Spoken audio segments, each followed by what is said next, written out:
ഒരു കാലത്ത് വലിയ രീതിയിലുള്ള പുച്ഛവും പരിഹാസങ്ങളും ഒക്കെ കേട്ട, എന്നാൽ ഇന്ന് തന്റെ തോൽവികളും മിസ്റ്റേക്കുകളും ഉൾക്കൊണ്ടുകൊണ്ട് രാജ്യത്ത് തന്നെ വളരെ ഇൻഫ്ലുവൻസ് ഉള്ള ഒരു നേതാവായി മാറിയ വ്യക്തിയാണ് രാഹുൽ ഗാന്ധി. രാഹുൽ ഗാന്ധിയെ കുറിച്ചുള്ള ടോപ്പ് 5 അൺനോൺ ഫാക്ട്സ് നോക്കിയാലോ?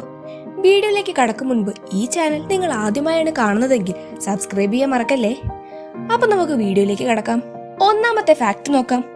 ന്യൂഡൽഹിയിലും ഡെറാഡൂണിലുമായാണ് രാഹുൽ തന്റെ സ്കൂൾ പൂർത്തിയാക്കിയത്.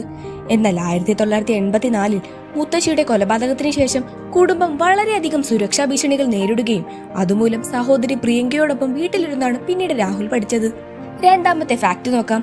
തന്റെ കോളേജ് കാലത്ത് രാഹുൽ ഗാന്ധി മറ്റൊരു പേരിലായിരുന്നു ജീവിച്ചിരുന്നതെന്ന് നിങ്ങൾക്കറിയാമോ? അതെ, ശരിയാണ്.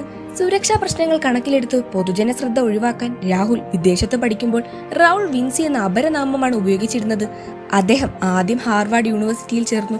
എന്നാൽ പിതാവ് രാജീവ് ഗാന്ധിയുടെ കൊലപാതകത്തെ തുടർന്ന് 1-ാം വർഷത്തിനു ശേഷം തിരിച്ചു വരേണ്ടി വന്നു. പിന്നീട് അദ്ദേഹം ഫ്ലോറിഡയിലെ റോളിൻസ് കോളേജിൽ നിന്ന് ബിരുദം പൂർത്തിയാക്കുകയായിരുന്നു.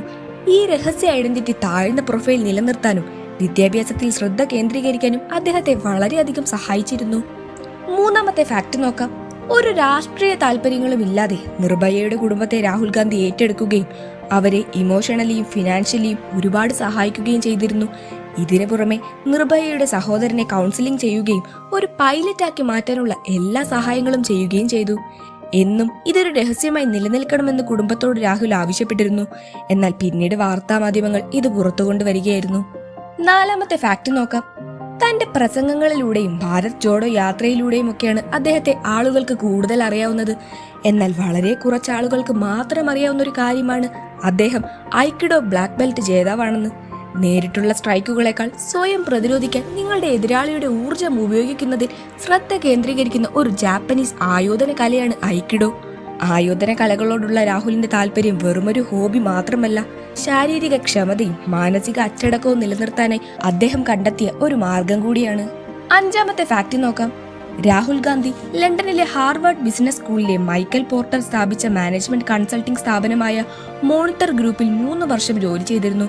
2002 അദ്ദേഹം ഇന്ത്യയിൽ തിരിച്ചെത്തി മുംബൈയിൽ back ops services private limited എന്ന ഒരു ടെക്നോളജി കൺസൾട്ടൻസി സ്ഥാപിക്കുകയും അവിടെ സ്ഥാപനത്തിന്റെ ഡയറക്ടർമാരിൽ ഒരാളായി സേവനം അനുഷ്ഠിക്കുകയും ചെയ്തു.